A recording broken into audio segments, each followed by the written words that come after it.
আচ্ছা শ্রুতি, বিয়ের পর মেয়েদের বাচ্চা হয় কি করে? বাসর ঘরে সদ্য বিবাহিত স্বামীর মুখে এমন একটা কথা শুনে যেন আকাশ থেকে পড়ল প্রতিশ্রুতি। এটা কার সাথে বাবা মা বিয়ে দিয়েছে ওকে? কি হলো, কথা বলছো না কেন? তুমি রাগ করলে নাকি? না, রাগ করার কি আছে? আমি রাগ করব কেন?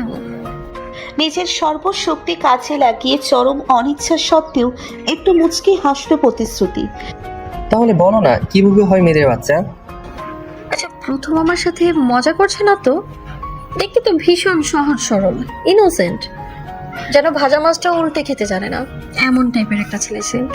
ওর সরল আর সততা দেখেই তো মা বাবা সম্বন্ধটা করে।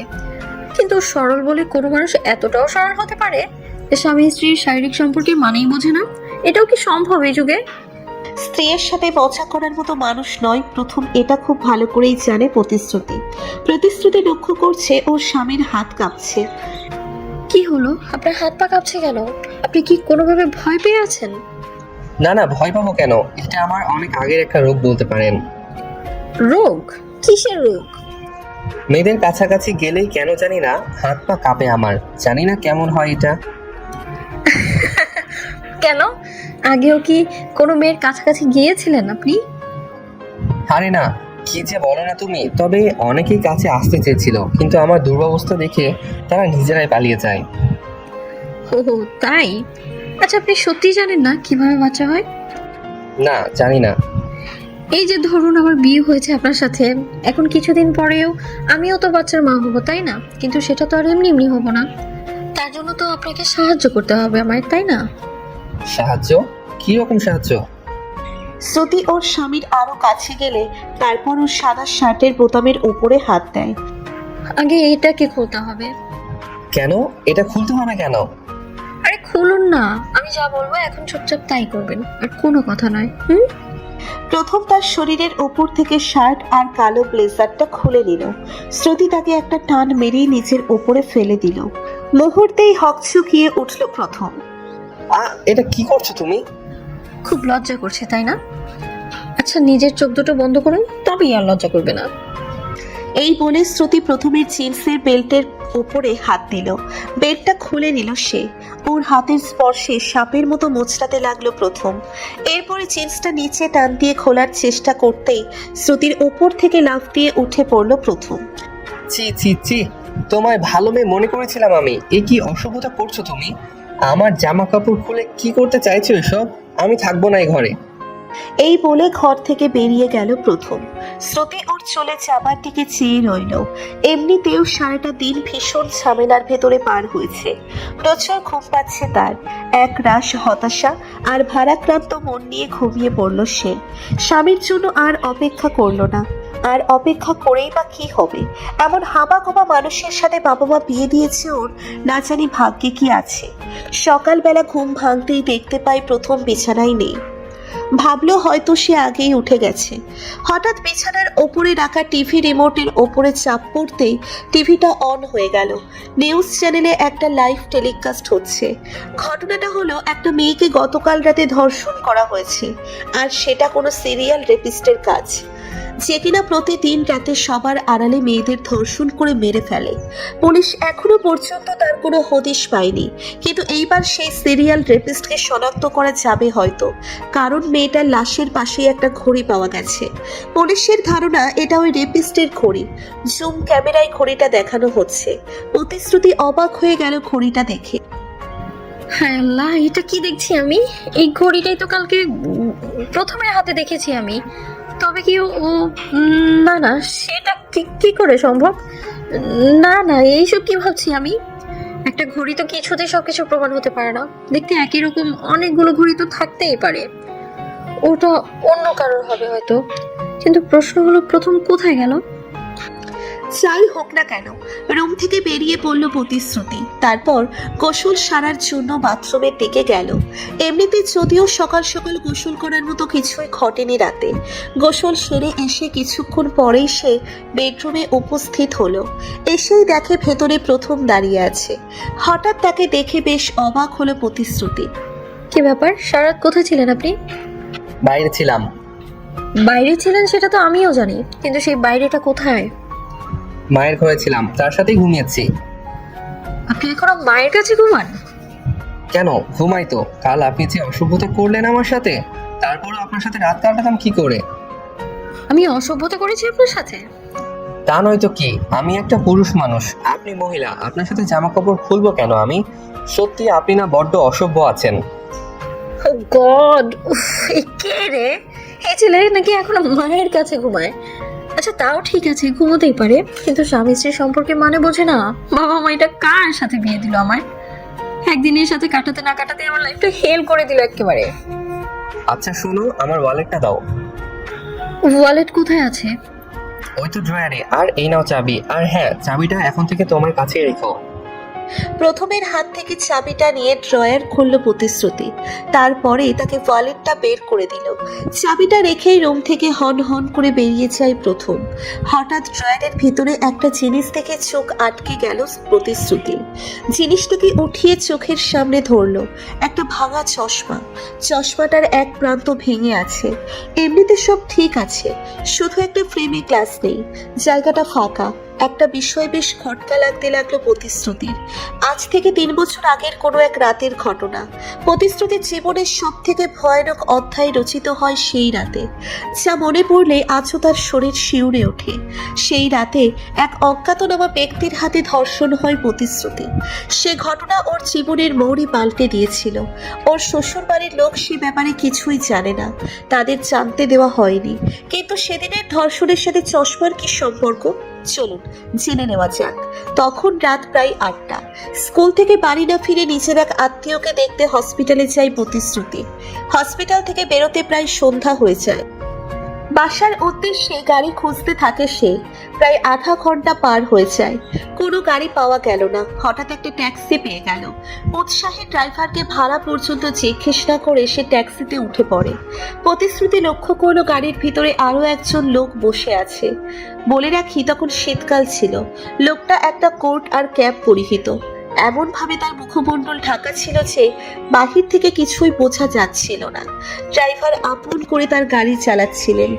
লোকটার সাথে বসতে ভীষণ অস্বস্তি ফিল হচ্ছিল প্রতিশ্রুতির, কিন্তু তখন করার কিছুই ছিল না। এক পর্যায়ে সে লোকটা এসে তার পাশেই বসলো। প্রতিশ্রুতি কিছু একটা বলতে যাবে, ঠিক তখন লোকটা একটা রুমাল বের করে তার মুখের সামনে ধরলো। তারপর আর তার কিচ্ছু মনে নেই। ধীরে ধীরে চোখ জোড়া বন্ধ হয়ে আসে। যখন চোখ খুলল, নিজেকে একটা অন্ধকার ঘরের ভিতরে আবিষ্কার করলো প্রতিশ্রুতি। কেউ আগে থেকেই চোখ দুটো বেঁধে দিয়েছে, তাই কিছুই দেখা যাচ্ছে না। তবে এইটুকু বুঝতে পারছে যে একটা বিছানার উপরে আছে। নিশ্চয়ই জায়গাটা কোনো ঘরের রুমের ভিতরে হবে। কেউ আছো? কে নিয়ে আসলো আমাকে এখানে? কেউ আছো? চারপাশ থেকে কোনো প্রত্যুত্তর আসলো না। কি হলো, আমার কথা উত্তর দিচ্ছ না কেন? কেউ কে আছো? হঠাৎ মনে হলো কেউ একটা যেন ঢুকলো ঘরের ভিতরে। দরজাটা বন্ধ করার একটা আওয়াজ আসলো। তারপর সে ধীরে ধীরে বিছানার ওপরে উঠল। অন্ধকারে কিছু দেখতে না পেরে হাত হাতড়াতে লাগলো। একটা উন্মুক্ত শরীরের স্পর্শ পেল তার হাত, এবং সে একজন পুরুষ। প্রতিশ্রুতি ভীষণ ভয় পেয়ে যায়। কে আপনি? আমার কেন নিয়ে এসেছেন এখানে? কি চান? লোকটা কোনো উত্তর না দিল। প্রতিশ্রুতিকে ধাক্কা মেরে বিছানার ওপরে শুইয়ে দিল। তারপর ওর উপরে উঠে পড়ে। নিজের সর্বশক্তি দিয়ে তাকে বাধা দেবার অনেক চেষ্টা করে প্রতিশ্রুতি, কিন্তু কোনো লাভ হলো না। এক পর্যায়ে বুঝতে পারল সে ধর্ষণ হচ্ছে লোকটার হাতে। মনে হচ্ছিল যেন লোকটা একটা ধারালো ছুরি দিয়ে তার দেহটা কেটে টুকরো টুকরো করে ফেলছে। এমন অসহ্য যন্ত্রণা আগে কখনো সে অনুভব করেনি। প্রচন্ড ব্যথা আর যন্ত্রণায় ছটফট করতে লাগলো প্রতিশ্রুতি। সেই অজ্ঞাতনামা ব্যক্তির অমানবিক হিংস্র ধামা সহ্য করা তার পক্ষে অসম্ভবপর হয়ে পড়ছিল। ছাড়ুন আমায়, এবার ছেড়ে দিন প্লিজ। মরে যাবো আমি, আর সহ্য করতে পারছি না। লোকটা ওর কথায় কর্ণপাত করলো না। সে তার নিজের শরীরের চাহিদার শেষ বিন্দু পর্যন্ত মিটিয়ে প্রতিশ্রুতিকে ছেড়ে দিল। তারপর চোখের বাঁধনটা খুলে দিয়ে দ্রুত বাইরে চলে যায়। চোখ মেলে কোনো ক্রমে বিছানার উপরে উঠে বসলো প্রতিশ্রুতি। ওর সারা শরীর যেন অবশ হয়ে আছে। বিছানার চাদরের ওপরে রক্তের দাগ স্পষ্ট।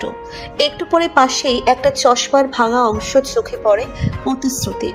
লোকটার সাথে হাতাহাতি করার সময় চশমার ফ্রেম থেকে একটা গ্লাস আলাদা হয়ে গিয়েছিল। সেটা সেটা এখনো মনে করতে পারছে প্রতিশ্রুতি। প্রথমে ড্রয়ারে পাওয়া চশমার ভাঙা অংশটা যেন সেই রাতের বিছানায় পড়ে থাকার চশমারই অংশ বিশেষ। অকস্মাৎ নিচের মনটা একটা অজানা ভয়ে কেঁপে উঠল প্রতিশ্রুতির। এরপর রাতের ওই ঘর থেকে প্রতিশ্রুতিকে উদ্ধার করা হয়। পুলিশ অনেক খুঁজেও তদন্ত চালিয়েও ধর্ষকের সন্ধান পেল না। জীবনের কালো অধ্যায়টা ধীরে ধীরে মুছে যেতে থাকে প্রতিশ্রুতির জীবন থেকে। কিন্তু আজকে আবারও সেই স্মৃতি যেন মাথা চাড়া দিয়ে উঠল তার। এই প্রথমের ভেতরে কিছু একটা তো নিশ্চয়ই চলছে, নয়তো একটা পূর্ণবয়স্ক মানুষ যে কিনা শারীরিক সম্পর্কে মানেই বোঝে না, এও কি হয়? আচ্ছা, এমনটাও তো হতে পারে ও সবটা জানে, সবটা বোঝে, শুধু একটা মুখোশ পরে আছে। কিন্তু কেউ কোনো কারণ ছাড়াই এরকম একটা হাবাগোবা টাইপ কেন সেজে থাকবে? তবে কি সেদিনের সেই ধর্ষণ আর আজকে টিভিতে দেখা ঘটনার সাথে কোনো যোগাযোগ আছে প্রথমের? না, আর কিছুই ভাবতে পারছে না প্রতিশ্রুতি। সে যতই এই বিষয়টা নিয়ে ভাবতে যাচ্ছে, মাথাটা ক্রমাগত ভারী হয়ে আসছে তার। সেই রাতের ব্যক্তি যদি প্রথম হয়ে থাকে, তবে ওর তো চেনার কথা প্রতিশ্রুতিকে। সবকিছু জেনেও কেন সে ওকে বিয়ে করতে গেল? না, নিজের স্বামীর বিষয়ে অহেতুক চিন্তা করছে প্রতিশ্রুতি। দু একটা ঠুনকো আন্দাজে প্রমাণের জন্য নিজের সহজ সরল স্বামীকে সন্দেহ করাটা চরম অন্যায় হচ্ছে তার। ড্রয়ারটা খুলে ভেতরের জিনিসগুলো ভালো করে দেখতে থাকে প্রতিশ্রুতি। সেইভাবে দেখার মতো কিছুই চোখে পড়ল না। হঠাৎ খুঁজতে খুঁজতে একটা কাগজের খাম চোখে পড়ল তার। খামটাকে ড্রয়ার থেকে বের করে খুলে দেখতে লাগলো প্রতিশ্রুতি। ভেতর থেকে কতগুলো ছবি বেরিয়ে আসলো, সবগুলোই মেয়েদের ছবি। এদের আগে কখনো দেখেনি প্রতিশ্রুতি। কিন্তু মেয়েদের ছবিও স্বামীর ড্রয়ারে এলো কি করে কিছুই বুঝতে পারছে না। ওর জানা মতে প্রথমে তেমন কোনো আগ্রহ নেই মেয়েদের ব্যাপারে। তবে ওর কাছে এতগুলো মেয়ের ছবি আসলো কোথা থেকে? এগুলোও নিজে রেখেছে নাকি অন্য কেউ রেখে দিয়েছে, কে জানে। একটু পরে মনে হলো কেউ একটা ওর কাঁধে হাত রাখলো পেছন থেকে। চমকে উঠল প্রতিশ্রুতি। কি ব্যাপার, আপনি আপনি এত তাড়াতাড়ি ফিরে এলেন? কেন, আমি আসাতে কি খুব অসুবিধা হলো তোমার? না না, অসুবিধা হবে কেন? আপনার ঘরে আপনি ছাড়া আর কে আসবে? তোমার হাতে কি এগুলা? কি লুকিয়ে রাখছ? তেমন কিছু না, ড্রয়ার ভেতরে পেলাম। তুমি আমার অনুমতি ছাড়া ড্রয়ারে হাত দেবে না কখনো। যেগুলো বের করেছো রেখে দাও। হ্যাঁ হ্যাঁ, রাখছি। দেখো, সরি, আমি কখনো কারো উপরে রাগ করি না। আর জানি না কেন রাগ হলো আমার। তুমি কিছু মনে করো না। আপনার বউ তো আমি, আপনি শাসন করবেন না তো কে করবে? আমি রাগ কেন করতে যাব? এই বউ বউ বলবে না, একদম ভীষণ লজ্জা লাগে আমার। ন্যাকা এসেছে লজ্জাবতী নারী, এটা কে জুটেছে কপালে আমার? কিছু বললেন? না না, কিছু বলিনি তো। আচ্ছা, আপনাকে আমার বউ বলবো না তো কি বলবো? বুঝতে পারছি ভীষণ লজ্জা লাগে আপনার। জানি না কি বলবে, এভাবে স্বামী বউ একদম বলো না আমার সামনে। এছাড়া যা খুশি ডাকো। এই বলে ঘর থেকে বেরিয়ে গেল প্রথম। স্বামীর চলে যাবার দিকে চেয়ে একটা হাসি দিল প্রতিশ্রুতি। কিন্তু তার মনে একটা খটকা এখনো যেন রয়ে গেছে। সেটা হলো ছবিগুলো। এই ছবিগুলো কাদের আর এই ঘরে কেন, সেটা আর তার জানা হলো না। এরপর দুপুরবেলা বাবার বাসা থেকে একটা ফোন কল আসে প্রতিশ্রুতি। প্রথমকে বললে প্রথম যেতে চাইল না, তাই বাধ্য হয়ে প্রতিশ্রুতিকে একাই যেতে হলো। যদিও বিকেলেই ফেরার সিদ্ধান্ত হয়েছে, কিন্তু নিজের বাড়ি থেকে বেরোতে প্রায় সন্ধ্যা হয়ে আসলো প্রতিশ্রুতির। যদিও বাড়ির লোক রাতটা থেকে যেতে বলে, কিন্তু প্রথমের কথা চিন্তা করে বাসার উদ্দেশ্যে রওনা দিল সে। রাত তখন প্রায় 8:30। রাস্তায় জ্যামের মাঝে গাড়ি দাঁড়িয়ে আছে প্রতিশ্রুতির। অধৈর্য হয়ে চারিদিকে সে চোখ বুলাচ্ছে আর অপেক্ষা করে যাচ্ছে কখন জ্যামটা কাটবে। হঠাৎ নিজের চোখে একটা অদ্ভুত আর অসংলগ্ন জিনিস আবিষ্কার করে প্রতিশ্রুতি। রাস্তার বিপরীত পাশে একটা গলির ভেতরের যেন প্রথমকে যেতে দেখলো সে। ওর সাথে 2-3 জন লোক, সবার চেহারায় কেমন একটা গুন্ডা গুন্ডা ভাব স্পষ্ট। বিষয়টা কি বোঝার জন্য গাড়ি থেকে একা নেমে পড়ল। তারপর সে রাস্তায় দাঁড়িয়ে থাকা গাড়িগুলো পাস করতে করতে গলিটার ভিতরে গিয়ে ঢুকলো। লোকগুলো খানিকটা দূরে আছে ওদের পালের গোদাকে ঠিক দেখা যাচ্ছে না, কারণ তাকে আড়াল করে পিছনে ছেলেগুলো হেঁটে চলেছে। চুপি চুপি তাদেরকে কিছু করতে থাকে প্রতিশ্রুতি। চুপি চুপি তাদেরকে পিছু করতে থাকে প্রতিশ্রুতি। লোকগুলো চারিদিক তাকিয়ে একটা বাসার ভেতরে ঢুকে পড়ল। প্রতিশ্রুতি এক দৌড়ে সেই বাসাটার কাছে যায়। বাসার সামনে একটা আধ খোলা জানালা, জানালাটা দিয়ে উঁকি মারতেই যা দেখতে পেল, নিজেকে স্থির রাখতে পারল না প্রতিশ্রুতি। হায় আল্লাহ, এইটা কি দেখছি আমি? এ তো প্রথম। ও এইখানে কি করছে? প্রথমের বেশভূষা সম্পূর্ণ অন্যরকম, সেই ছিমছাম সাদামাটা সহজ সরল। প্রথমের সম্পূর্ণ উল্টো এর সবকিছু, কিন্তু গলার স্বর সেটা তো আর পাল্টানো সম্ভব নয়। প্রতিশ্রুতি স্পষ্ট শুনতে পেল ভেতরে প্রথম কিছু একটা বলছে। এই দৃশ্য দেখে ভয়ে হাত পা কাঁপতে লাগলো প্রতিশ্রুতির। তার মানে ও যেটা ভাবছে সেটা সত্যি। এই সব কিছুর সাথে প্রথম ছড়িয়ে লোকজন চলে আসতেই ওই জায়গা থেকে সরে পড়লো প্রতিশ্রুতি, কারণ ও চায় না প্রথম দেখে ফেলুক ওকে বা সন্দেহ করুক। তারপর সোজা নিজের বাসায় চলে আসলো। সারাটা পথ যে কিভাবে জার্নি করে এসেছে একমাত্র সেই জানে। বেডরুমের দরজাটা খুলতেই যেন মাথায় বাজ পড়লো তার। প্রথমে একটা ম্যাগাজিন হাতে বিছানার উপরে শুয়ে আছে, পাশেই একটা চায়ের কাপ। এ কি তুমি?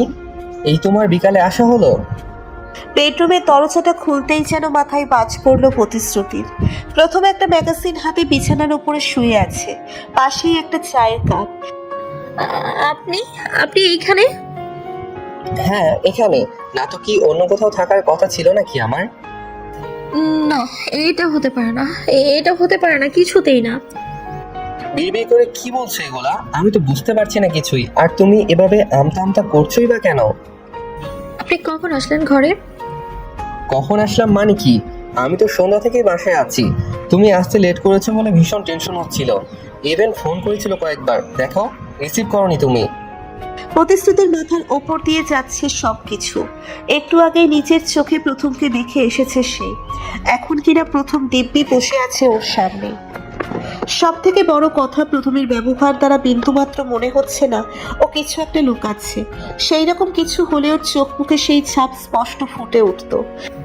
প্রথম যদি এখানেই থেকে থাকে তবে ওখানে ওটা কে ছিল? না, বাড়ির অন্য কারোর সাথে কথা বলতে হবে এই বিষয়ে, নয়তো আজকে আর পেটের ভাত হজম হবে না আমার। বেডরুম থেকে বেরিয়ে গেল সে, তারপর ড্রয়িং রুমে আসলো। ড্রয়িং রুমে প্রথমেই ছোট ভাই সার্থক বসে বসে টিভি দেখছে। ভাবিকে হনহন করে আসতে দেখে উঠে দাঁড়ালো সে। কি হয়েছে ভাবি, সবকিছু ঠিক আছে তো? তোমার আসতে এত রাত হলো কেন? সেসব কথা পরে হবে, আগে তুমি আমার একটা কথার উত্তর দাও তো ভাই। কথা? কি কথা বলো? আজ সন্ধ্যা থেকেই তো বাসায় আছো তুমি, তাই না? হ্যাঁ, কিন্তু কেন? আচ্ছা, তোমার ভাইয়া কি কোথাও বেরিয়েছিল সন্ধ্যার পরে বা তারও আগে? হ্যাঁ, কি বললে তুমি? ভাইয়া সন্ধ্যার পরে বাসা থেকে বেরোবে, ওর ব্যাপারে কিছু জানো না এখনো তুমি ভাবি? কি জানি না আমি। ও হলো একটা ভেতুর হাতটি, সন্ধ্যার পরে বাথরুমে যেতে পর্যন্ত মানুষ লাগে ওর, একা একা যেতে পারে না। বাসা থেকে বের হওয়া তো দুঃস্বপ্ন।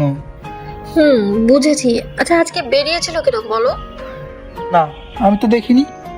সন্ধ্যার পরে নিজেকে ঘরে ঢুকে দরজা বন্ধ করেই ছিল। আমি 2 মিনিট আগে চা দিয়ে আসলাম। ও তাই?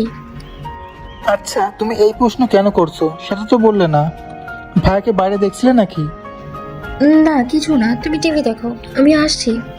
আর আমি যে এগুলো জিজ্ঞেস করেছি তোমার ভাইয়ার সাথে শেয়ার করো না আবার।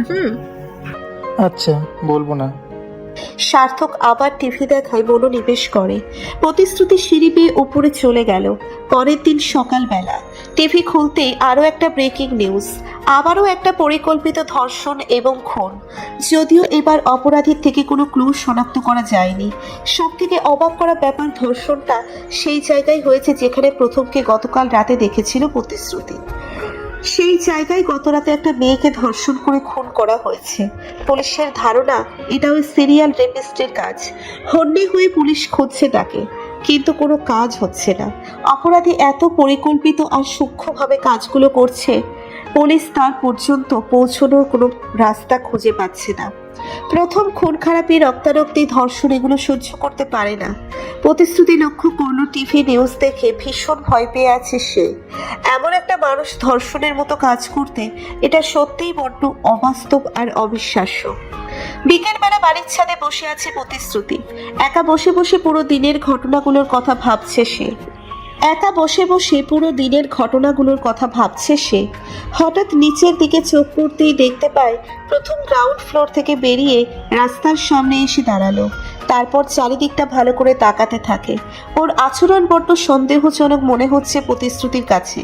কেমন জানি একটা আতঙ্ক বা লুকোচুরি ভাব নিয়ে দাঁড়িয়ে আছে ওর স্বামী। চারিদিকটা চোরের মতো ওইভাবে তাকিয়েই দেখছে। প্রতিশ্রুতি তাড়াতাড়ি ছাদ থেকে নেমে গেল, তারপর লিফট করে সোজা গ্রাউন্ড ফ্লোরে। ওর চোখের সামনে থেকে প্রথমে একটা ক্যাবে উঠে পড়ে, তারপর ড্রাইভারকে নির্দেশ করতেই সে এগিয়ে যায় সামনে। না, কিছু তো একটা হচ্ছে। আমার এক্ষুনি প্রথমকে পিছু করতে হবে, দেখতে হবে ও ঠিক কোথায় যাচ্ছে আর কি করতে চাইছে।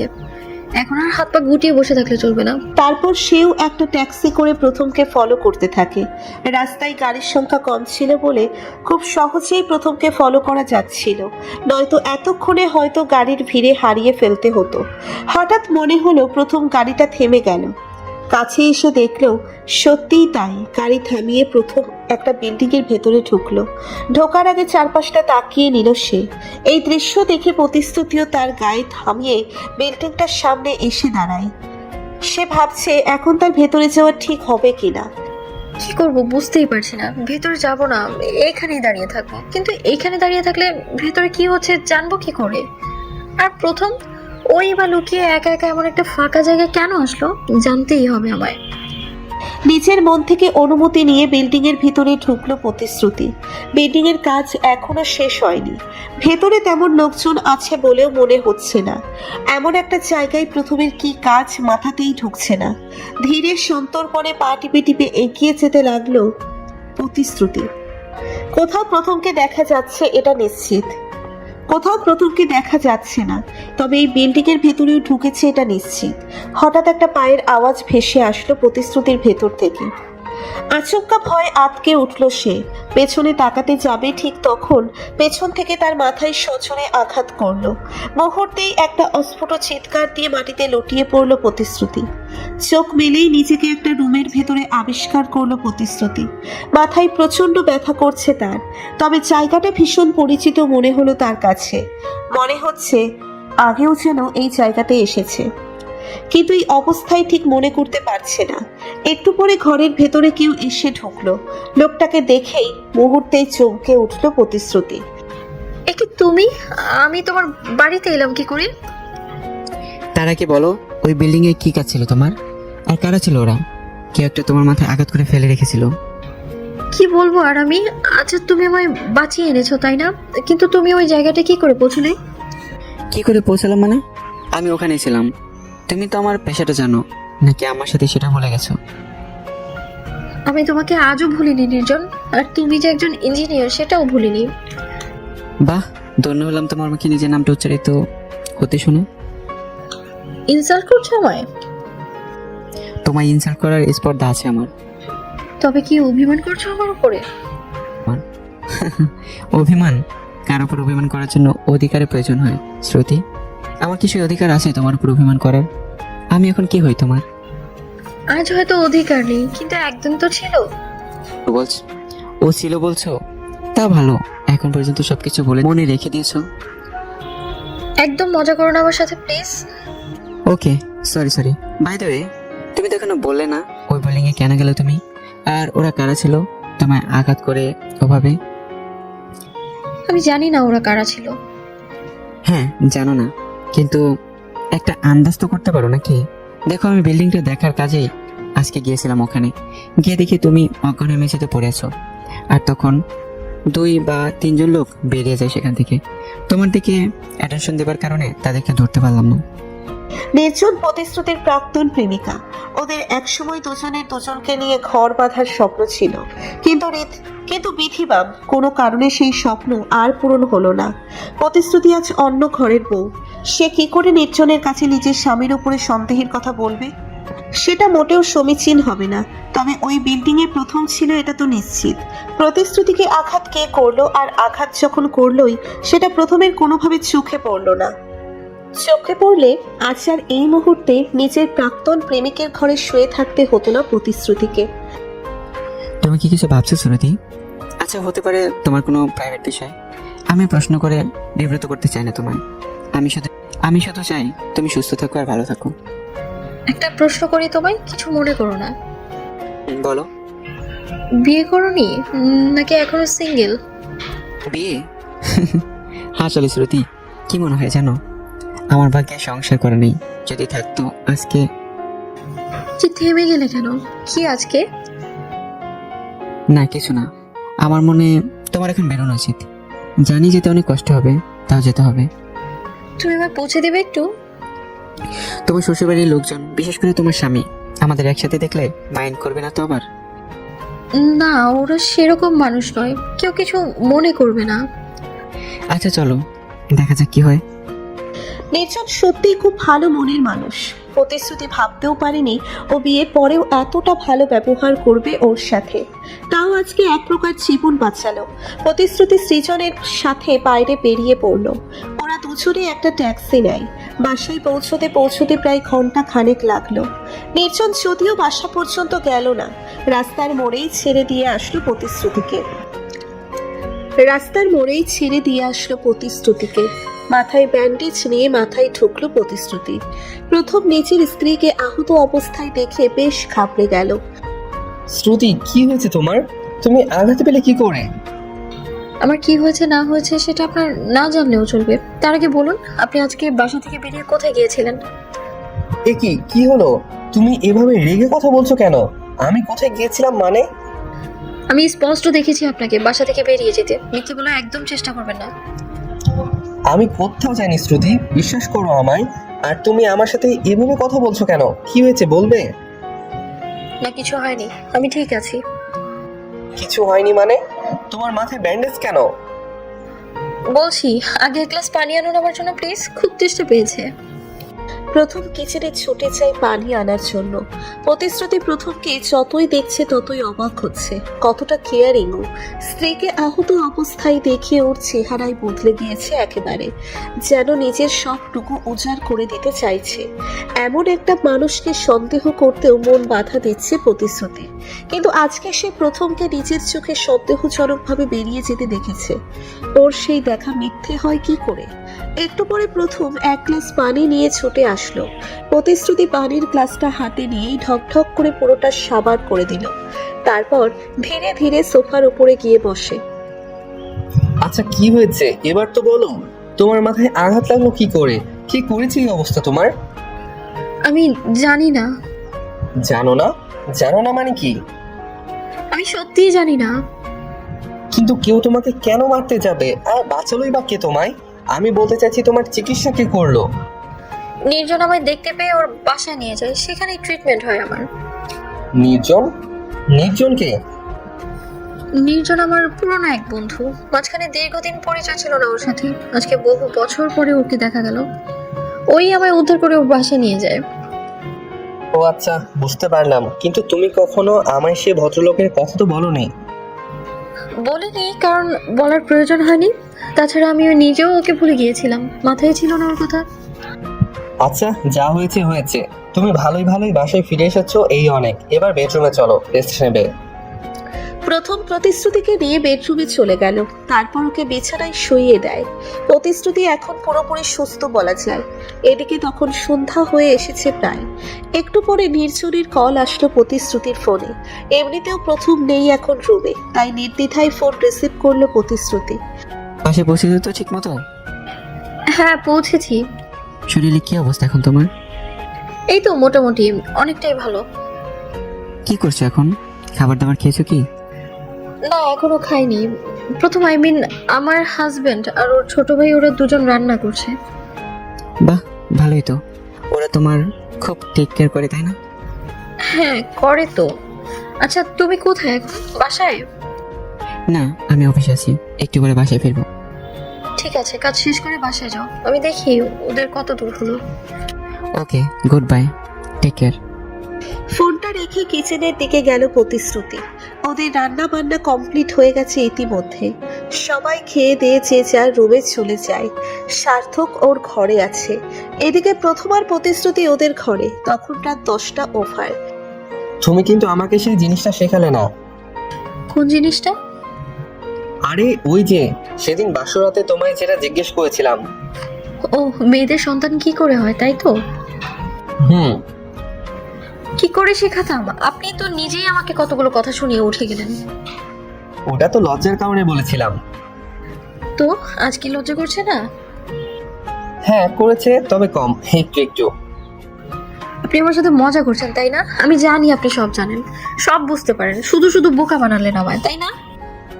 না, বিশ্বাস করো আমি কিচ্ছু জানি না, আর তোমাকে বোকা বানানোর কোনো ইচ্ছা নেই আমার। সত্যি বলছেন? আমার কিন্তু বিশ্বাস করতে কষ্ট হচ্ছে। হ্যাঁ সত্যি বলছি। ঠিক আছে, তবে শেখাচ্ছি। এই বলে প্রতিশ্রুতি ছপ করে প্রথমের ওপরে উঠে পড়ল। ভয়ে যেন প্রথমের কাছুমাছু অবস্থা। কি হলো? এত ভয় পেলে চলে নাকি? আমার বুক কাঁপছে, প্লিজ ছেড়ে দাও আমায়। না, আজকে আর ছাড়ছি না আপনাকে। আজকে তো আমি শিখিয়ে ছাড়বো, আর শুধু শেখাবো না, আজকে আপনাদের সন্তানের থাক, যাক গে সেই কথা।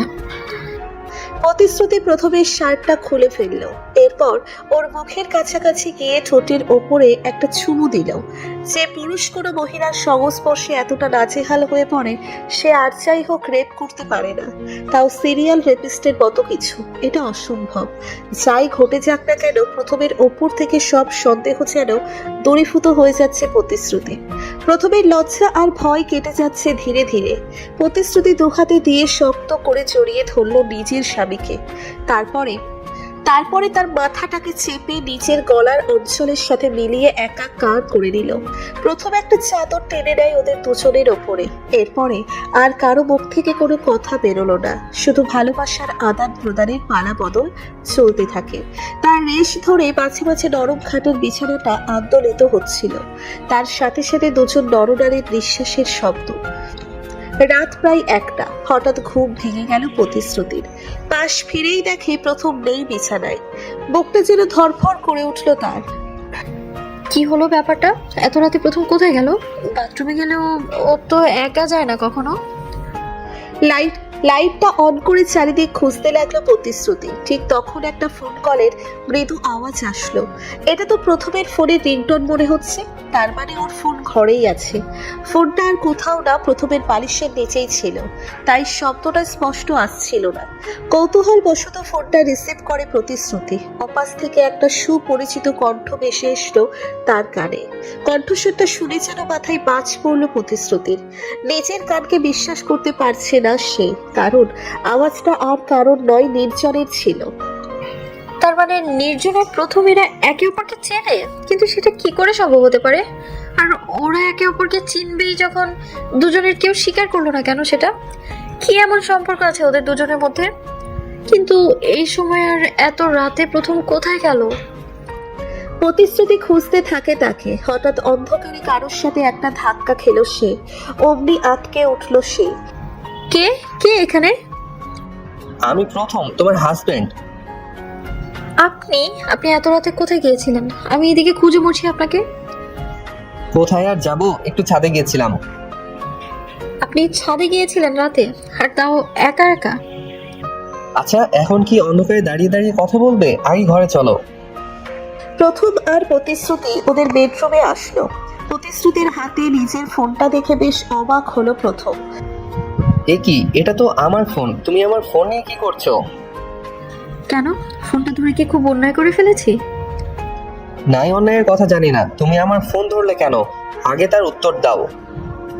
প্রথম, আমি আপনার স্ত্রী হই, আপনার সব জিনিসের উপর পূর্ণ অধিকার আছে আমার। তুমি এরপর আমাকে না বলে কোনো জিনিসে হাত দেবে না। আমি বুঝতে পারছি না কি এমন আছে ফোনে, আর আপনি মনে হয় ভয় পেয়ে আছেন আমি ফোনটা ধরাতে। আচ্ছা, কেউ কি ফোন দিয়েছিল নাকি? কেন, কেউ কল দেবার কথা ছিল নাকি? প্রতিশ্রুতি কল লিস্ট থেকে নির্জনের নম্বরটা মুছে ফেলেছে, যাতে প্রথম কিছু বুঝতে না পারে। কারণ সে চায় না প্রথম কোনো কারণে সন্দেহ করুক তাকে। তবে ও আরো বেশি সতর্ক হয়ে যেতে পারে, তখন আর চাইলেও কিছু করতে পারবে না প্রতিশ্রুতি। একবার ভেবেছিল নিজের স্বামীর কাছে নির্জনের কথা জিজ্ঞেস করবে, কিন্তু পরে ভেবে দেখলো প্রথম কিছুতেই নির্জনের সাথে ওর সম্পর্কের কথা স্বীকার করবে না। সেটা করার হলে বিকেলে এভাবে চিনেও না চেনার ভান করতো না। কি হলো বললেন না যে? বিশেষ কারো ফোন করার কথা ছিল? না, কে আর ফোন করবে আমার কাছে, তাও এত রাতে? দেখো, আমার পার্সোনাল জিনিসে কেউ হাত দিলে এটা ঠিক পছন্দ করি না আমি ছোটবেলা থেকেই এরকম। তুমি প্লিজ আমার ব্যবহারে কষ্ট পেও না। ঠিক আছে, তুমি যখন চাইছো না তোমার পার্সোনাল কোনো জিনিসে হাত দেবো না আমি, কিন্তু এত রাতে ছাদে কেন গিয়েছিলে তাও একা একা? সেটা তো বললে না আমায়। আমি তো জানি তুমি অন্ধকারে ভীষণ ভয় পাও। এমনি ভালো লাগছিল না, তাই ছাদে গিয়েছিলাম। একবার ভেবেছিলাম তোমায় ডেকে তুলবো, পরে কিছু একটা ভেবে একাই চলে গেলাম, আর কিছু না। প্রথমের এই কথার ভেতরেও যেন কোথাও মিথ্যার গন্ধ পাচ্ছে প্রতিশ্রুতি। ও কিছুতেই বিশ্বাস করতে পারছে না নিজের স্বামীর কথা। প্রথমকে অবিশ্বাস বা সন্দেহ করার কোনো ইচ্ছে নেই প্রতিশ্রুতির। ও বরাবর চাই ওর নিজের স্বামীর প্রতি সকল অবিশ্বাস সন্দেহ যেন ভুল প্রমাণিত হয়। তবে হেরে গিয়েও জিতে চাই প্রতিশ্রুতির, কিন্তু প্রথমের কার্যক্রম বারবার ওকে সন্দেহ করতে বাধ্য করে। আজকে নেচারের ফোন কল ওর সন্দেহকে আরো কয়েক গুণ বাড়িয়ে দিয়েছে। পরের দিন সকালবেলা আবারও সেই একই ব্রেকিং নিউজ। রাতে এক কিশোরীকে ধর্ষণ। মেয়েটার বয়স 14 বছর। তাকে ধর্ষণ করে খুন করা হয়েছে। তার মৃত্যু ধর্ষণের কারণেই হয়েছে, আলাদা করে খুন করা হয়নি তাকে। পুলিশ হন্যে হয়ে খুঁজছে সেই সিরিয়াল রেপিস্টকে, কিন্তু কোথাও তার কোনো হদিশ পাওয়া যাচ্ছে না। অদ্ভুত ব্যাপার, এই খুনটা খুব বেশি দূরে নয়, প্রথমদের বাসা থেকে খানিক দূরেই হয়েছে। আরও একটা বিষয় লক্ষ্য করলো প্রতিশ্রুতি, আর সেটা হলো বাসার মেইন গেট খোলা। এত সকালে সাধারণত গেট খোলা হয় না বাসার। কেয়ারটেকারকে ডেকে তুলল প্রতিশ্রুতি। আঙ্কেল, এত সকাল সকাল গেট খোলার কারণ কি? আপনাকে তো বলা হয়েছিল 7টার পরে গেট খুলতে। আমি গেট খুলবো কি আর মামুনি, কালকে রাতে চাবি তো আমার কাছে ছিল না। চাবি আপনার কাছে ছিল না মানে? কার কাছে ছিল চাবি? সন্ধ্যাবেলা বড় মালিক মানে তোমার হাজবেন্ড চাবিটা নিয়েছিল আমার কাছ থেকে। আপনার কাছ থেকে চাবি নিয়েছে মানে? আমি যতদূর জানি বাসায় তো ডুপ্লিকেট চাবি আছে। তবে বড় সাহেব বললেন চাবিটা নাকি হারিয়ে গেছে, তাই উনি আমার থেকে চাবিটা চেয়েছিলেন।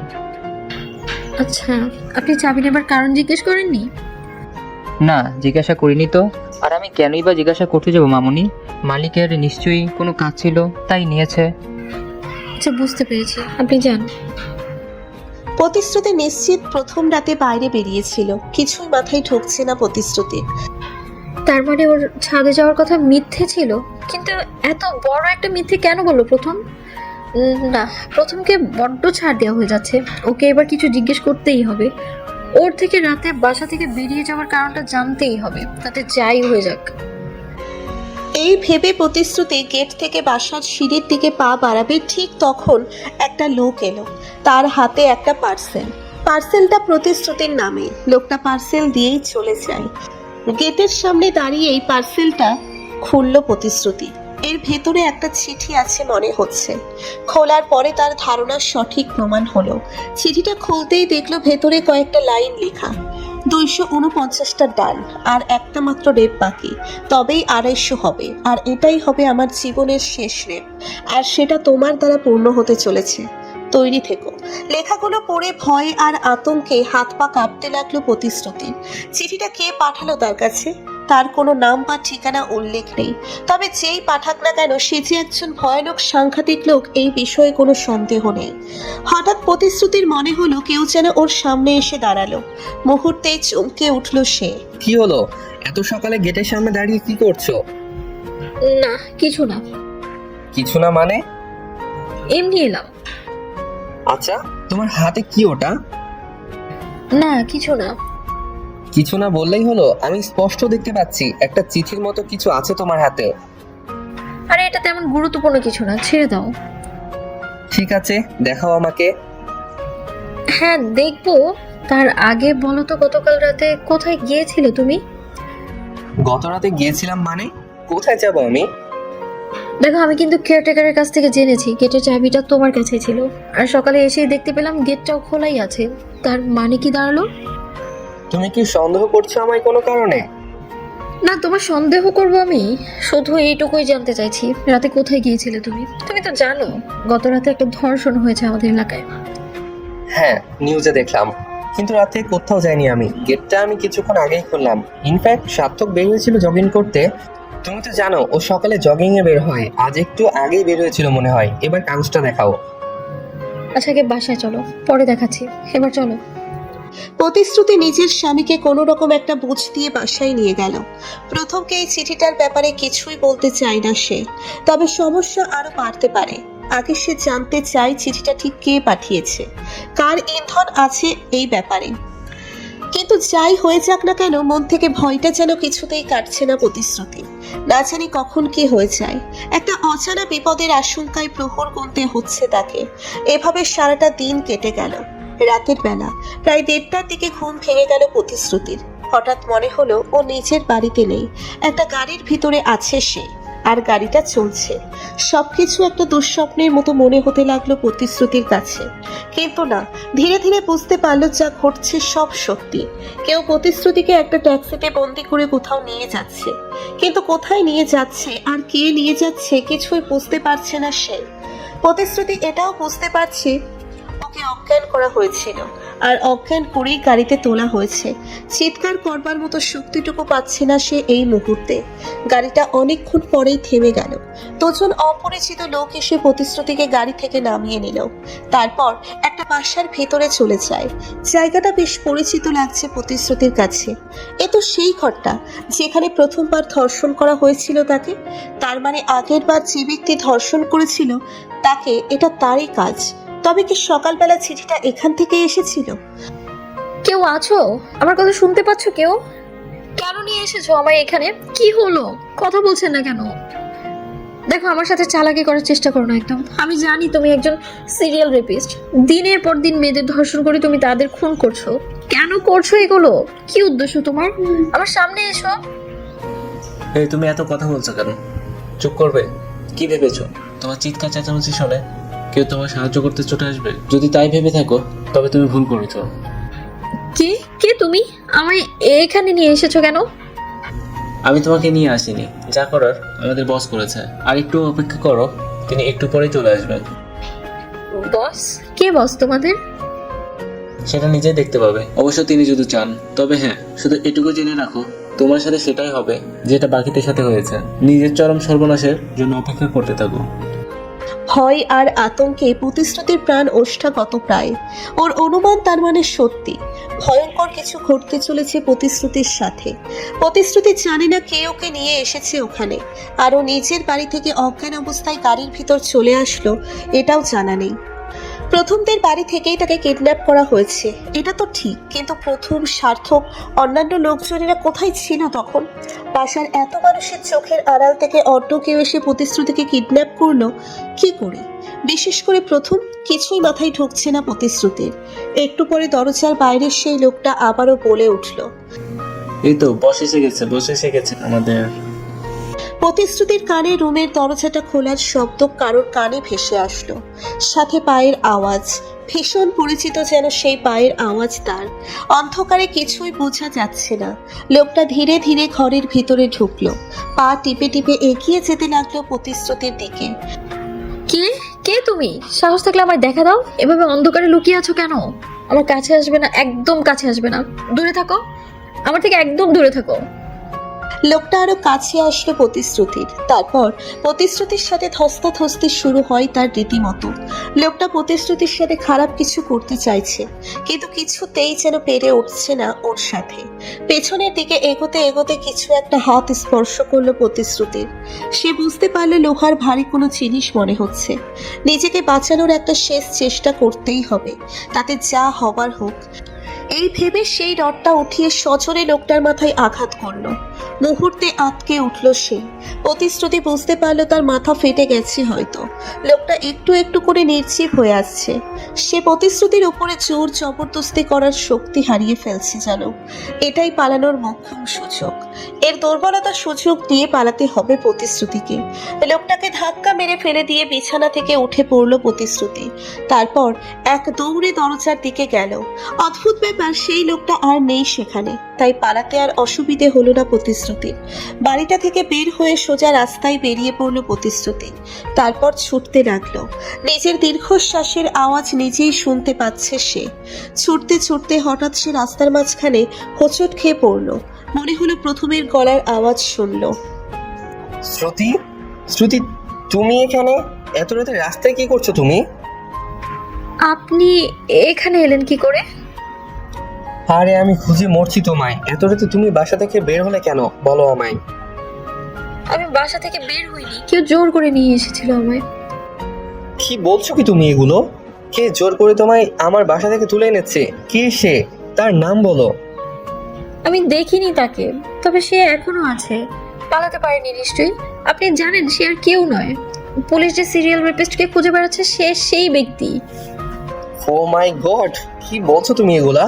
তবে তো আমাদের ওকে হাতে নাতে ধরা উচিত। চলো, আমি যাব তোমার সাথে, আমায় নিয়ে চলো। হ্যাঁ, কিন্তু আমাদের এইভাবে যাওয়াটা একদম ঠিক হবে না। আপনি একটা কাজ করুন, পুলিশকে ফোন দিন, আমরা পুলিশ নিয়েই যাব ওখানে। আজ ওর মুখোশ টেনে খুলে ফেলার সুযোগ পেয়েছি, এটা কিছুতেই হারাতে চাই না।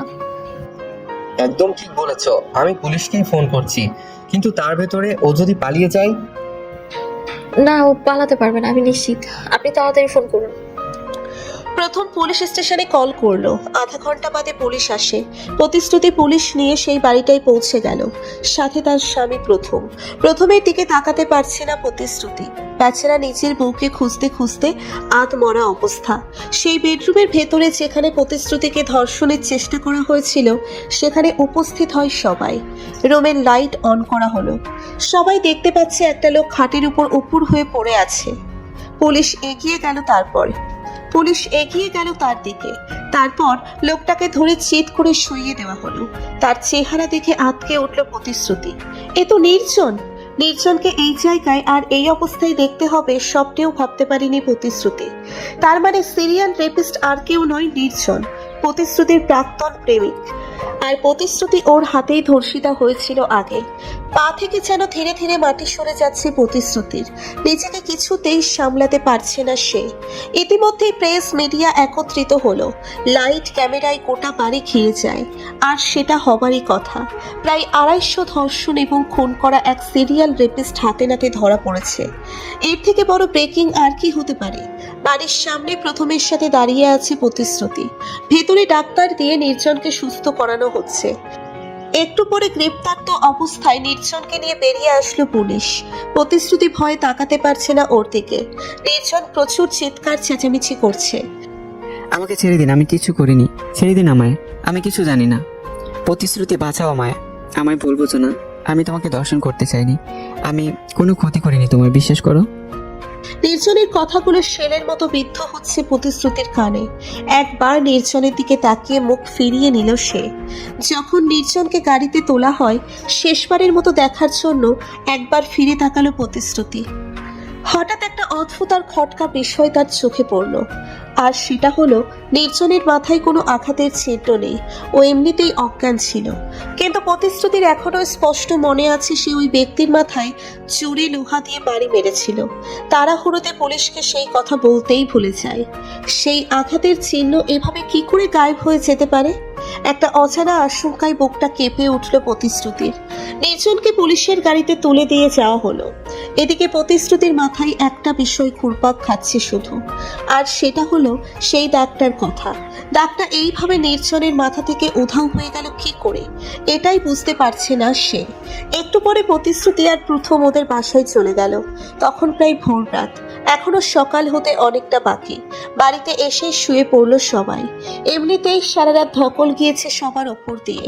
সকালবেলা বাসায় প্রেসের লোক আসবে, প্রতিশ্রুতিকে বিস্তারিত জিজ্ঞাসাবাদ করা হবে, সেই কারণে প্রস্তুতি হতেও বলা হয়েছে তাকে। প্রথম খেয়াল করলো তার স্ত্রী ঘুমিয়ে পড়েছে। নিজের ফোনটা হাতে নিয়ে ধীরে ধীরে বিছানা থেকে নেমে পড়ল সে। তারপর পা টিপে টিপে ছাদের দিকে চলে যায়। ছাদে এসে চারপাশটা তাকালো সে। না, কেউ নেই চারপাশে। ফোন থেকে একটা নম্বর ডায়াল করে কল দিল সে। একটু পরে তার কলটা রিসিভ হলো। কি হলো? ফোন ধরতে এত সময় লাগে? কি করছিলে এতক্ষণ? কিছু করিনি, একটু বাইরে ছিলাম। ভালো, আচ্ছা, যে কথাটা বলার জন্য ফোন করেছি, কেউ কিছু বুঝতে পারবে না তো? আবার আমরা ধরা পড়ে যাব না তো? আরে কি যে বলছো তুমি, ধরা পড়ার কোনো চান্সই নেই। আমরা তোমার স্ত্রীর এক্সের উপর নজর রাখছিলাম সারাক্ষণ। তারপর সুযোগ বুঝে ওকে তুলে এনে অজ্ঞান করে বিছানার উপর শুয়ে দিই। এখন পুলিশ কি করে জানবে এগুলো বলো? আরো বললেই বাকি, কে বিশ্বাস করবে এর কথা? সে বুঝলাম, কিন্তু ওই ছেলেটা কোথায় যাকে শ্রুতির কাছে রেপিস্ট সাজিয়ে পাঠানো হয়েছিল? ওর মাথা ঠিক আছে তো? রডের আঘাতে কেটে গেছে খানিকটা, তবে একটু আগে দেখলাম জ্ঞান ফিরেছে। বাহ, খুব ভালো। শোনো, ওকে বাইরে বের হতে দিও না, যেন কোনো ঝামেলা না হয়। বুঝতে পেরেছি, আমি দেখেই রাখবো ওকে।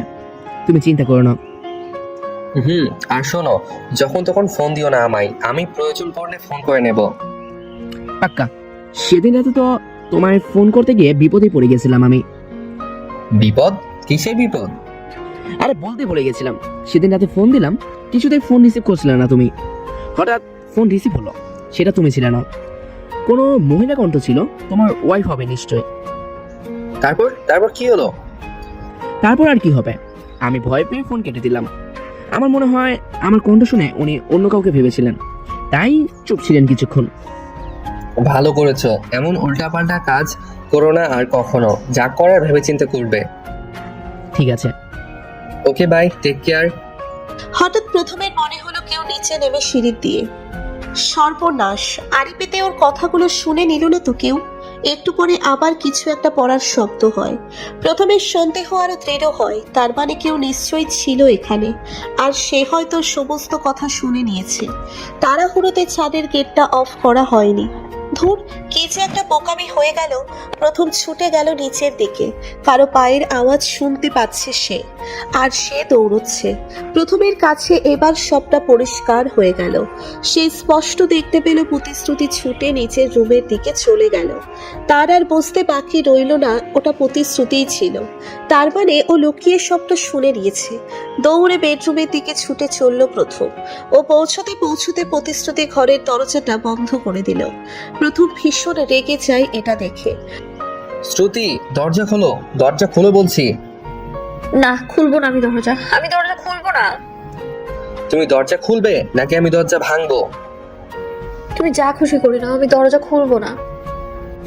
তুমি আমার কথা শুনবে না, তাই তো? না, শুনবো না, একটা কথাও শুনবো না। একটা কথাও বলো না। তুমি কেন নিজনকে ফাঁসালে? ও কি এমন অন্যায় করেছিল? তার মানে সবটা জেনে গেছো তুমি? হ্যাঁ, আমি তোমার সব কথা শুনেছি। আর আমি এটাও জেনে গেছি, সিরিয়াল রেপিস্ট আর কেউ নয়, সেটা হলে তুমি। এই ভালো মানুষই, ভদ্রতা, কিছু না জানা, এটা একটা মুখোশ তোমার। এই মুখোশের আড়ালে একটা ভয়ানক পশু লুকিয়ে আছে। কি? তুই আমাকে পশু বললি? এত বড় সাহস তোর! আজ তোকে শেষ করে দেবো আমি। পারলে দরজাটা খোল। আর কি ভেবেছিস এভাবে বেঁচে যাবি? তোকে যে আমার হাতে মরতে হবে, সব জেনে গেছিস তুই। তোকে বাঁচিয়ে রাখা মানে জেনে শুনে সুইসাইড করা। তুমি কেন করলে এটা? কি এমন ক্ষতি করেছিলাম আমি তোমার, বলো? আর তুমি নির্জনকে চিনলে কি করে? কেন? নির্জনের জন্য খুব মায়া হচ্ছে বুঝি? ওর কাছ রাতেই তো খালাস করে দিয়েছি আমি। নিজের সমস্ত অন্যায়ের দায়ভার বেচারার উপরে চাপিয়ে এবার বাড়িতে এসে নিশ্চিন্তে ঘুমাবো আমি। কেউ আমার আসল রূপটা কোনোদিন জানতেই পারবে না। ও হ্যাঁ, আর চিনলাম কি করে ওকে? মনে আছে, তুমি আমায় ফলো করতে করতে একদিন একটা বিল্ডিং পর্যন্ত চলে গিয়েছিলে। ওই দিন তোমার মাথায় আর কেউ না, আমিই আঘাত করেছিলাম। কিন্তু মাঝপথে ওর দুর্ভাগ্যই টেনে নিয়েছিল ওকে। আমার লোক ওর উপর নজর রাখে। তারপর থেকে আমি জানতে পারলাম ওর সাথে তোমার কোনো একটা সম্পর্ক নিশ্চয় আছে। ঠিক তখন একটা ছক কষলাম, কি করে নিজের সমস্ত কুকর্ম ওর ঘাড়ে চাপিয়ে আমি হাঁপ ছেড়ে বাঁচতে পারি। সত্যি কথা বলতে, মেয়েদের দেহভোগ করতে করতে অরুচি ধরে গিয়েছিল আমার। এসবের প্রতি আর কোনো নেশা কাজ করছিল না আমার। তাই চেয়েছি এবার এসব থেকে বেরিয়ে আসবো। কিন্তু আমি বেরিয়ে আসলেই তো আর পুলিশ হাত পা গুটিয়ে থাকবে না। পুলিশের মুখ বন্ধ করার জন্য একটা মোক্ষম চাল দিলাম আমি। প্রথমে একটা চিঠি পাঠাই তোমাকে, তারপরে তোমায় কিডন্যাপ করে আমার লোক ওই বাড়িতে নিয়ে যায় যেখানে প্রথমবারের মতো ধর্ষণ করেছিলাম তোমাকে। বিশ্বাস করো, ওটা ছিল আমার জীবনের প্রথম ধর্ষণ, যেটা শুরু তোমার মাধ্যমে হয়েছিল। ভাগ্যের পরিহাস দেখো, সেই তুমি আমার ঘরে আমার বউ হয়ে এলে। আমার লোক তোমার প্রাক্তনকে অজ্ঞান করে তুলে এনে ধর্ষকের ভূমিকায় বসিয়ে দিল, আর তুমি সেটাই বিশ্বাস করলে। তুমি শুধু না, সারা দেশের লোক এখন এটাই জানবে নির্জন একজন সিরিয়াল ধর্ষক এবং খুনি। প্রথম শুধু ধর্ষণ করে মেয়েদের ছেড়ে দিতাম আমি, কিন্তু পরে দেখলাম কাজটা খুব রিস্কি হয়ে যায়। তাই ধর্ষণের সাথে খুনের প্ল্যানটাও জুড়ে দেয়, যাতে আমার বিপক্ষে সাক্ষী দেওয়ার মতো কেউ জীবিত না থাকে। আর তুমি চিন্তা করো না, যার মাথায় রড দিয়ে আঘাত করেছো তুমি, সে আমারই লোক, এখন পুরোপুরি সুস্থ সে। ছি, তুমি এত নীচ, এত জঘন্য! ছি, আমার ভাবতেও ঘৃণা হচ্ছে তুমি আমার স্বামী। আচ্ছা, তোমার তো মেয়েদের দেহের উপর লোভ ছিল, সেটা তো অন্যভাবেও পূরণ করতে পারতে তুমি। তার জন্য ধর্ষণের মতো জঘন্য পথ কেন বেছে নিলে? তুমি বুঝবে না এসব। বুঝবে না, আমি একটা মেয়েকে ভোগ করতে করতে ধীরে ধীরে শেষ করার মধ্যে আলাদা আনন্দ খুঁজে পাই আমি। এই আনন্দ পৃথিবীর আর কোনো কিছুতে নেই। যখন দেখি সে আমার আঘাত সহ্য করতে না পেরে কোরবানির কোনো পশুর মতো ছটফট করছে, তার মতো সুন্দর দৃশ্য আর দুটো হতে পারে না। আমি জানি আমি যা করছি একদম ঠিক নয়, অন্যায় এগুলো, কিন্তু আমি এ অন্যায় করেই পৈশাচিক আনন্দ পেতে চাই। যা এখন তোমার সাথে করব আমি। আজকেই এই বাড়িতেই শেষ দিন তোমার শ্রুতি। দরজা খুলে বলছি। আমি দরজা খুলবো না, সব বলে দিব, সবাইকে বলে দিব আমি। তোমার খেলা শেষ হয়ে যাবে এবার প্রথম। প্রথম দরজা ভেঙে ঢুকে পড়লো একটু পরে, তারপর প্রতিশ্রুতির উপর ঝাঁপিয়ে পড়ে সে। আজ শেষ করে দেবো তোকে, আমার খেলা শেষ করবি তুই। দেখ তোর সাথে কি করি আমি। ভুলটা আমারই, তোকে সেদিন শেষ করে দেওয়া উচিত ছিল। যেদিন বাড়ি ফেরার পথে আমায় আমার লোকজনের সাথে দেখে ফেলেছিলি। ভাগ্যিস আমি বুঝতে পেরেই আগেই বাড়িতে পৌঁছে গিয়েছিলাম, তবুও তোকে একটা শেষ সুযোগ দিয়েছিলাম। কিন্তু আজ আর রক্ষা নেই তোর। আজ তোকে ছিঁড়ে ছিঁড়ে খাবো আমি। প্রথম প্রতিশ্রুতির উপরে উঠে গেল, তারপর ওর বুকের উপর একটা কামড় বসিয়ে দেয়। মুহূর্তেই ছটফট করে চিৎকার দিয়ে উঠল প্রতিশ্রুতি। ঠিক তখন ঘরের ভিতরে পুলিশ ঢুকে পড়ল, পুলিশের সাথে সার্থক। পুলিশ প্রথমকে হাতে নাতে ধরে ফেলল। আপনি আপনার দেবরকে থানায় পাঠিয়েছিলেন তাই না?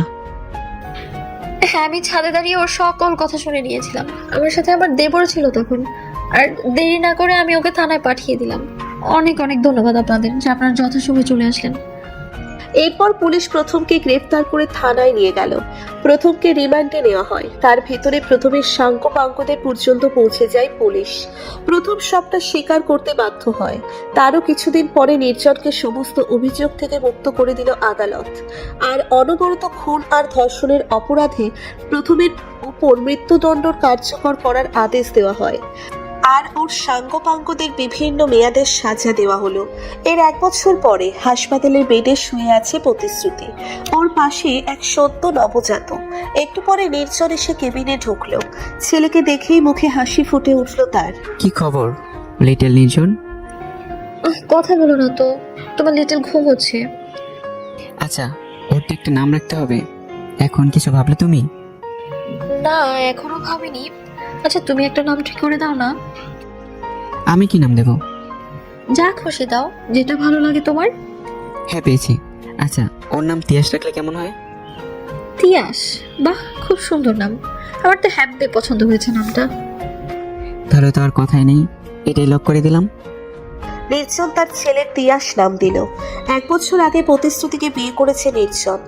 একজন বিবাহিতা এমনকি ধর্ষিতাকে জীবন সঙ্গী হিসেবে স্বীকৃতি দিতে এতটুকু দ্বিধাবোধ হয়নি তার। কারণ নির্জন ভালো করেই জানে যে অন্যায় কেউ নিজে থেকে করে না, সেটা অন্যায় হতেই পারে না। প্রতিশ্রুতিকে কেউ জোর করে ধর্ষণ করেছে, এতে সে অপবিত্র বা নষ্ট হয়ে যায়নি, বা তার চরিত্র কলুষিত হয়নি। প্রতিশ্রুতির চরিত্র কলুষিত তখনই হতো যখন সে জেনে বুঝে স্বেচ্ছায় অন্যের কাছে নিজেকে বিকিয়ে দিত। কিন্তু সেরকম কিছু ঘটেনি। প্রতিশ্রুতিকে নিয়েই বাকি জীবনটা সুখে কাটাতে চাই সে। জীবনে চলার পথে আজ থেকে বহু বছর আগে প্রতিশ্রুতিকে সব সময়ের জন্য ভালো রাখার যে প্রতিশ্রুতি দিয়েছিল নির্জন, ওর জীবনে সেই প্রথম প্রতিশ্রুতি প্রাণ দিয়ে হলেও রক্ষা করবে সে। এদিকে প্রতিশ্রুতিও তার স্বামীর ভালোবাসায় নিজের ভয়ানক অতীতের আস্তে আস্তে ভুলে যেতে শুরু করেছে। তবে সার্থকের সাথে মাঝে মাঝে দেখা হয় তার। সার্থক নিজেই আসে ওদের কাছে।